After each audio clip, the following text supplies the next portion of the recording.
दोस्तों, आज की कहानी बहुत ही ज्ञानवर्धक है, इसलिए सभी से आग्रह है कि इस कहानी को अंत तक सुनिएगा। आज इस कहानी में महात्मा बुद्ध के 12 ऐसे उपदेश जानेंगे कि उम्र में बुढ़ापा क्यों आते हैं। जैसे आप सभी जानते हैं कि महात्मा बुद्ध एक राजा थे, परंतु उन्होंने सब कुछ त्याग कर एक सन्यासी बन गए थे। इसीलिए उन्हें सब कुछ का ज्ञान था कि उन्हें कैसी भोजन करना चाहिए, कैसी दिनचर्या अपनानी चाहिए। मित्रों, इसलिए आज हम महात्मा बुद्ध के 12 नियम यानी कि उनकी जीवन का पूरा सार इस कहानी के माध्यम से समझेंगे। कहानी शुरू करने से पहले फिर से आप सभी से निवेदन है कि इस वीडियो को पूरा देखिएगा और इस 12 नियमों का अपने जीवन में उतारिएगा। आपको मैं 100% गारंटी देता हूँ कि आपको बुढ़ापा समय से पहले नहीं छुएगा, बीमारी आपको नहीं होगी। 12 नियम बहुत ही लाजवाब हैं। चलिए इस नियम को एक कहानी के माध्यम से समझते हैं। एक राजा था, वह बहुत ही दयालु और प्रजाहित थे। वे अपनी प्रजा को सभी तरह से खुश रखते थे। उनकी सभी प्रजा उनसे बहुत प्रसन्न था। राजा भी अपनी प्रजा के लिए कुछ भी करने को तैयार रहते। राज्य में कुछ कमी होती तो राजा उसे तुरंत पूरा करते। रानी भी राजा के हर निर्णय को मानती थी। राजा अपने राज्य में हर सप्ताह सामूहिक दरबार लगवाते थे। उसमें राज्य के सभी मंत्री प्रजा उपस्थित रहते थे। गांव की ग्रामीण प्रजा भी वहां उपस्थित रहता था। राजा हर क्षेत्र, हर विभाग जैसे कृषि, आर्थिक, न्यायिक और अन्य विभागों को आकलन जानकारी प्राप्त करते थे। सभी प्रजा की फरियाद भी सुनते थे। ऐसी व्यवस्था के कारण राज्य की प्रजा बहुत खुशी थे। वे राजा की गुणगान करते। एक दिन की बात है कि राज दरबार में सामूहिक सभा चल रही थी। राजा सही प्रजा की फरियाद सुन रहे थे। तभी एक किसान अपनी पत्नी के साथ खड़ा होता है और कहता है, महाराज, आज हमारे पास बहुत बड़ी समस्या आ पड़ी है। आप मेरी समस्या का समाधान कर दीजिए। राजा कहते हैं कि बोलो, तुम्हारी क्या समस्या है। तब किसान कहता है कि महाराज, मेरे 2 बेटे हैं और अभी उम्र उसकी ज़्यादा से ज़्यादा 25 वर्ष ही होगा, परंतु देखने में वह 60 साल का लगता है और उसके बाल झड़ते जा रहे हैं। उसका पेट निकलते जा रहा है। वह बहुत ही आलसी होते जा रहा है। हमने अपनी ओर से इधर उधर बहुत दावा करवाई, परंतु कोई फायदा नहीं हुआ। महाराज कहते हैं, ठीक है। राजमंत्री को आदेश देते हैं कि इनके बेटे को राज्य के राजवैद्य से इलाज कराया जाए। जो भी खर्चा होगा उसका भुगतान हम करेंगे। मंत्री ऐसा ही करता है। किसान के दोनों बेटों का इलाज राजवैद्य द्वारा किया जाता है और राजकोष द्वारा पैसा भुगतान किया जाता है। काफ़ी दिन इलाज चलने के बाद किसान एक दिन फिर सभा में उपस्थित हो जाता है और कहता है कि महाराज, अभी मेरे बेटों को आराम नहीं हुआ। वह अभी भी वैसे के वैसे हैं। राजा कहते हैं कि ठीक है, हम विचार करेंगे। ये सब बात चल ही रही थी कि बीच में 2 व्यक्ति और आते हैं और किसान की तरह ही इनका भी समस्या था। इनकी बात खत्म होती है कि तीसरा व्यक्ति आ जाता है और इन लोगों को भी यही समस्या थी। अभी सभा चल ही रहा था कि कई लोग यही समस्या से परेशान थे। कम से कम आधी समस्या यही थी। राजा बहुत चिंतित हुए और एक तुरंत आपातकालीन मीटिंग बुलाई और सभी राज्य के राजवैद्यों को बुलवाया गया। उसमें पूछा गया कि आखिर क्यों हमारे राज्य में सभी युवक समय से पहले ही बुढ़ा होते जा रहे हैं, क्यों सभी का बाल झड़ना शुरू हो गया है, सभी लोग आलसी होते जा रहे हैं। सभी मंत्री और राजवैद्यों को आदेश दिए कि जल्द से जल्द इसका कारण पता किया जाए तथा जितनी जल्दी इसका इलाज भी किया जाए। राजा अपने राज्य से बाहरी मशहूर वैद्यों को भी बुलवाया और फिर एक आपातकालीन सभा बुलाई जिसमें राजवैद्यों को भी शामिल किया गया और कहा गया कि इसका उपाय आप लोगों को 10 दिन के अंदर करनी है। आप लोग प्रत्येक घर में जाकर पता लगाइए कि ऐसी कौन सी चीज़ें हैं जिसके कारण युवक लोग समय से पहले बूढ़े होते जा रहे हैं। ऐसी कौन सी वस्तु का भोजन ले रहे हैं जिसके खाने से यह बीमारी फैल रही है। यह सुनकर सभी राज्य वैद्य तथा और भी प्रसिद्ध वैद्य सभी प्रत्येक घर जाकर खान पान का विवरण लिए, परंतु बीमारी का कुछ भी पता नहीं निकला। फिर राजा ने कहा, आप लोग किसी तरह इस बीमारी का निवारण निकाले, नहीं तो अनर्थ हो जाएगा। सभी वैद्य ने कहा, महाराज, हम लोग को जितना ज्ञान था सभी का इस्तेमाल कर चुके हैं, परंतु हम लोग के समझ से परे है। तभी एक 125 वर्ष का बुढ़ा वैद्य कहता है, इसका निवारण तो हमारे पास भी कहीं नहीं दिखता, परंतु एक व्यक्ति है जो इस बीमारी का निवारण कर सकते हैं। तब राजा उस बुढ़ा वैद्य से बोलते हैं, वह कौन व्यक्ति है? आप मुझे उस व्यक्ति के बारे में बताएं। तब वैद्य बताता है कि उनका रहने का पता मुझे मालूम नहीं है, परंतु वो शख्स कोई अजनबी नहीं है। राजा कहते हैं, कौन व्यक्ति है? तब वैद्य बोलता है कि महात्मा बुद्ध। फिर राजा बोलते हैं कि महात्मा बुद्ध कहाँ मिलेंगे? तब वैद्य बोलता है कि यह तो मुझे नहीं पता, मगर कहीं अपना उपदेश दे रहे होंगे। आप अपने मंत्रियों और गुप्तचरों को आदेश देकर उनका ठिकाना पता कराकर उन्हें बुलाएं। तब राजा महात्मा को अपने मंत्रियों द्वारा पता कराकर अपने राज्य में बुलवाते हैं और प्रेम भाव से आदर सत्कार करते हैं। महात्मा बुद्ध पूछते हैं, महाराज, आपका राज्य कुशल है ना?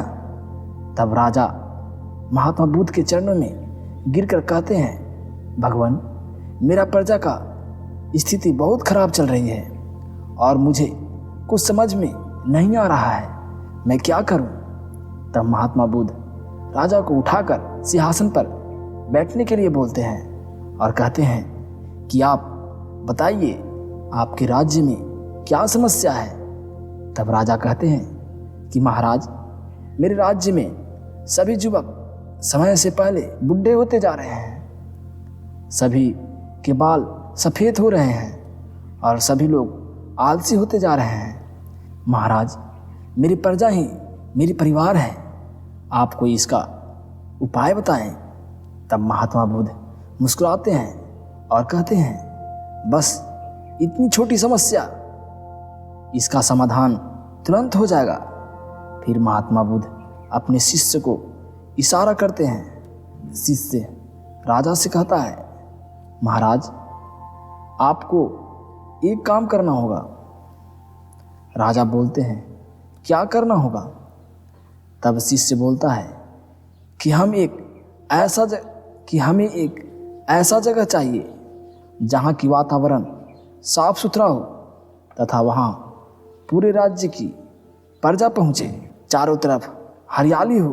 तब राजा कहते हैं, ठीक है महाराज, हो जाएगा। फिर शिष्य ने कहा, एक बात और है कि आप अपनी प्रजा को आदेश दीजिए कि 4 बजे सुबह सभी को उस मैदान में आना है और साथ में आपको भी और जो कोई भी नहीं आएगा उसे दंड देने के लिए आदेश दीजिए। बुद्ध शिष्य की बात सुनकर राजा और प्रजा दोनों राजी हो गए। दोनों ने कहा, ठीक है, मैं तैयार हूँ। फिर शिष्य कहता है कि सभी लोग कल से आने के लिए तैयार रहें। कल से गुरुजी अपना उपदेश देना शुरू करेंगे। अगले दिन महात्मा बुद्ध तथा उनके शिष्य 4 बजे सुबह उस जगह पर पहुंच जाते हैं। महात्मा बुद्ध देखते हैं कि राजा के साथ साथ सभी प्रजा भी वहां पहुंचा हुआ है। फिर महात्मा बुद्ध राजा सहित सभी प्रजा को संबोधित करते हैं और अपने शिष्य को इशारा करते हैं कि लोगों को बताओ। शिष्य अपने स्थान से खड़ा होता है और कहता है कि आप सभी को इस समय यानी 4 बजे प्रतिदिन जागना होगा। सभी राज्य के लोगों को इसी समय जागना है और 3 से 4 गिलास गुनगुना पानी करना है और आलथी पालथी मारकर बैठ जाना है और इसे मिट्टी के बर्तन से पीना है और इसे जो नियम का पालन नहीं करेगा उसको कोई लाभ नहीं होगा। इस नियम को आप लोग अगले दिन कीजिएगा और फिर बताइएगा। आज उपदेश समाप्त होता है, फिर आप लोग को कल आगे बताया जाएगा। आज महात्मा बुद्ध का पहला उपदेश समाप्त होता है। फिर अगले दिन सभी लोग आए और महात्मा बुद्ध का सभी से पूछा, कितने लोग इस नियम का पालन किए, इससे कुछ फायदा हुआ या नहीं। सभी लोगों ने हाथ उठाकर बोला, हम सभी इस नियम को पालन किए हैं और इससे हमें बहुत अच्छा महसूस हुआ। हमारे पेट साफ हो गए और शरीर हल्का लगने लगा। फिर महात्मा बुद्ध कहता है कि आज का उपदेश है, सभी को टहलने चलना है। सभी को अपने क्षमता के अनुसार 2 से 3 किलोमीटर चलना है। युवक लोग थोड़ा तेजी से चलेंगे और बुजुर्ग और बच्चे धीरे धीरे चलेंगे। सभी को सुबह सुबह टहलने चलना है। फिर बुद्ध का शिष्य कहता है कि आज का उपदेश यहीं समाप्त होता है और आगे उपदेश जारी रहेगा जो कल फिर इसी समय होगा। फिर सुबह लोग सभा में पहुंचते हैं। शिष्य सभी से पूछता है कि 2 दिन उपदेश दिया गया, इस उपदेश और नियम को कितने लोग पालन किए और कैसा महसूस हो रहा है आप लोगों को इस नियम से। तब फिर सभी लोग हाथ उठाते हैं और बोलते हैं, हम लोग सभी ने पालन किया और बहुत अच्छा महसूस हो रहा है। फिर शिष्य कहता है कि आज से आप लोगों को योगा प्राणायाम करना होगा। योगा प्राणायाम में 2 योगा प्राणायाम जरूर शामिल होगा, जिसमें कपालभाति और अनुलोम विलोम करना होगा। बुद्ध शिष्य ने सभी को कपालभाति और अनुलोम विलोम कैसे करना है सभी लोगों को बता दिया। फिर शिष्य कहता है कि सभी को 30 से 45 मिनट तक यह प्राणायाम करना होगा। आज की सभा यहीं समाप्त होती है। फिर अगले दिन सभा शुरू होती है। सारे लोग के उपस्थिति होने के बाद सभी का दिनचर्या पूछी जाती है। सभी लोग बोलते हैं कि अब तो हमें कोई भी बीमारी नहीं है, हमें तो अब अलार्म भी लगानी नहीं पड़ती, हमारी नींद 4 बजे खुल जाती है।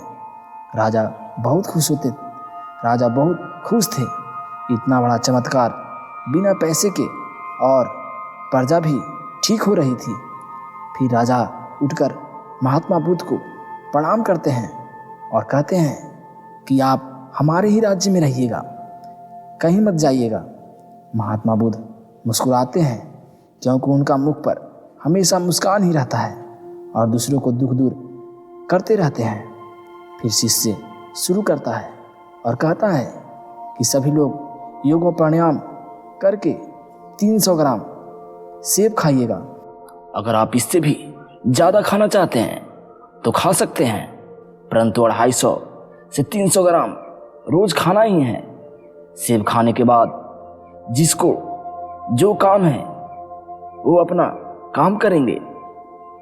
फिर उपदेश समाप्त हो जाता है। फिर अगले दिन सभा लगती है और पूछा जाता है किसको कितना आराम है। सभी बोलते हैं अब तो हम पूरी तरह स्वस्थ हो गए हैं। फिर शिष्य कहता है कि अभी तो आधी नियम बाकी ही हैं। जब आप लोग पूरे नियम का पालन कर लोगे तो कोई भी बीमारी नहीं आएगी और बुढ़ापा तो छू मंतर हो जाएगा। बुढ़ापा कभी आएगी ही नहीं।